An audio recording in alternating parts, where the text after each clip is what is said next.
At the start of the story, the narrator explains how a gigantic fortress suddenly appeared over the earth from nowhere. This is what started the war that has been ongoing between the monsters and humans. We are then introduced to the 5 heroes of the world. These are the 5 dragon keepers. They are the blue keeper, the yellow keeper, the green keeper, the pink keeper, and the red keeper. Together, the 5 make up the 5 fake rangers that protect the human realm from the nefarious monsters. In the next scene, the people of the city are seen gathering for the day's showdown that is about to happen between the keepers and the monster armies. People are already seated in the arena, waiting for the battle to commence. The Red Keeper is the first to get there to talk to the people. Humanity is leaving everything to the Keepers, and they hope that they will keep them safe. As for the monster army, they are not yet to be sighted. Elsewhere, 2 guys, Sakurama and Suzukiri, who are members of the Ranger Force, are seen trying to recruit a guy. The guy doesn't seem interested in this, but the 2 guys are aggressive and persuasive in their attempt to get him to join the force. After pushing him hard and filling his head with several words to think about, he finally takes the step to join the force. He makes his way into the floating forest underpass, and just a moment later, the monsters step into the arena. The monster army is known as Dusters, which they are commonly referred to with letters. There are fighters A to Z. Accompanying the fighters today is a giant monster known as the Ultora Tiger. The spectators waste no time in booing the monsters and throwing trash at them. Just then, the keepers also show up, and the Red Keeper tells the monsters to stop disturbing the peace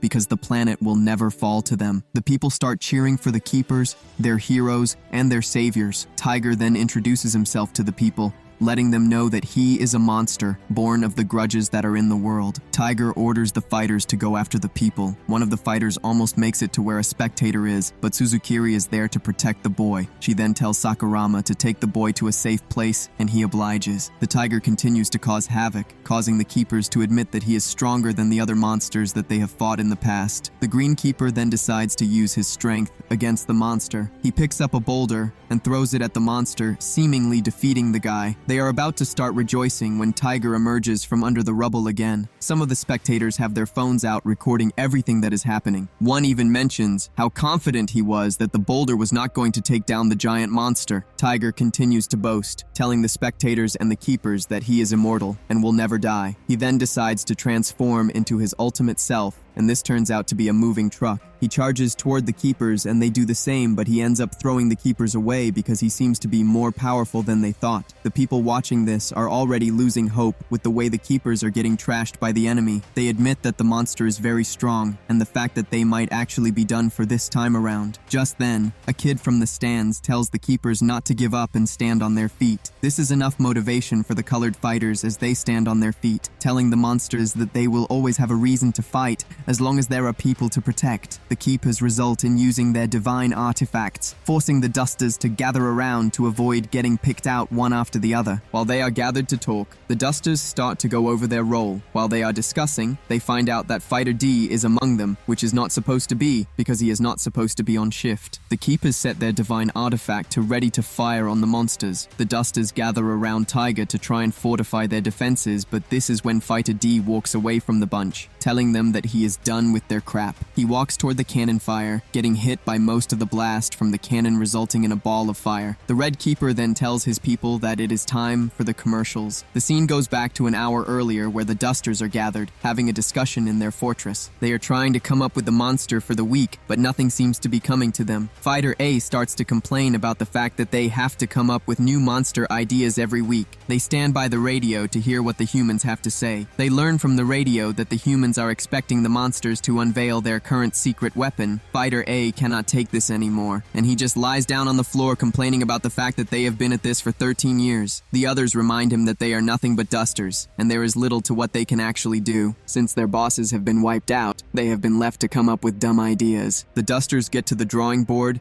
and they start putting out monster ideas. Fighter G suggests that they have a monster with muscles, but the others don't really agree with this. They are still debating about this when Fighter D, who has not been participating, reminds them that they have never made a monster that looks like a tiger, and this might actually be the time too. The dusters are thinking about this when Fighter D stands up to try and rally his comrades. He reminds them that they are monsters, and they are not supposed to be losing to the keepers. Even if they are losing to the keepers, they are not supposed to lose hope. he says. Just then, Fighter C tells Fighter D to keep quiet because he wants to listen to the radio. Fighter D refuses to quiet down as he continues talking, reminding his comrades that they need to complete their mission. Upon hearing the word mission, they calm down to think about it. They don't seem to remember what their mission is. Fighter D then reminds them that their mission is to dominate the planet and take it for themselves. This causes the other Dusters to start laughing and make fun of Fighter D. They call him an ambitious person who is deceiving himself. He gets angry and goes after his comrades, but they easily take him down and beat him to a pulp. While he is resting on the floor, Fighter F comes to meet him, telling him that he needs to calm down. He reminds him that the Dusters no longer have a choice but to do this again. They have been fighting the Rangers for over 13 years now, but Fighter F lets D know that the battle was lost when their bosses were terminated. They came to a truce with the Rangers that day. This is the reason they need to continue with their fake act and not let the civilians know that it is all staged. Fighter F even says the humans might not think of them as monsters anymore. When it is time for Duster to come forward and transform into the tiger monster, Fighter Z offers to do so. He strains himself so hard that he is finally able to get the desired result. While all of this is happening, it seems D has a plan of his own because he has made it clear that he will never transform into a boss, let alone be defeated. Before F leaves, he tells D that he came across a young spectator during the last showdown, and this spectator tells him to do his best. This is when he realizes that they now have a purpose. They are there to provide a medium of fun for the crowd, while they get beaten to a pulp by the keepers. F says it doesn't matter if they win or lose anymore because they get to make the crowd and audience happy. Now in the present hour,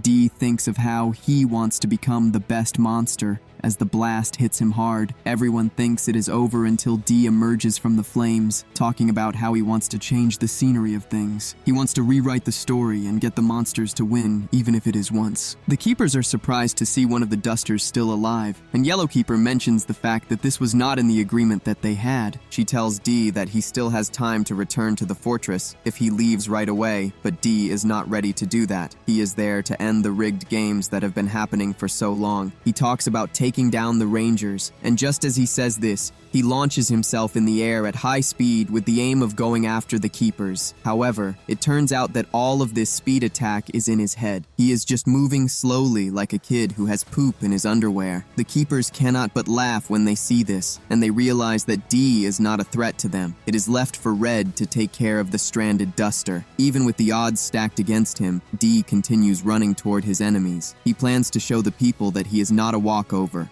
and cannot wait to see the look on their faces when this happens. All his dreams and imaginations get shattered when Red meets him halfway and delivers a punch that cuts the Duster in half. D finally accepts his fate as he is engulfed in fire that seemingly destroys him. Now on the fortress, the Dusters are gathered again after a successful play. This makes it 999 fights and losses, respectively. They suddenly notice that D is not back yet, but the others don't seem concerned because they assume that he has run off. They believe that he no longer has the mental capacity to do what they are doing again. On the other hand, D has emerged somewhere else in the city. He has refused to continue being a slave to the Rangers. The armor on his body starts to disappear as he takes a proper human form. Later on, D is seen in his human form standing on a rooftop when Suzukiri shows up. She recognizes him as the same guy that she tried to recruit in the morning. She asks him what he was doing on the rooftop, and he explains that he was trying to get a good view of the fight. Suzukiri is happy to hear this, and she asks him if he enjoyed the showdown. D replies that it was good to see the Keepers up close, and he reveals his desire to be like them. Suzukiri then suggests that he join the Rangers, and he finally accepts the deal. He is ready to take the recruitment exam now, because he is more fired up than ever. He raises his hand in the air, talking about how he plans to destroy the Keepers, and this is his first step to achieve that.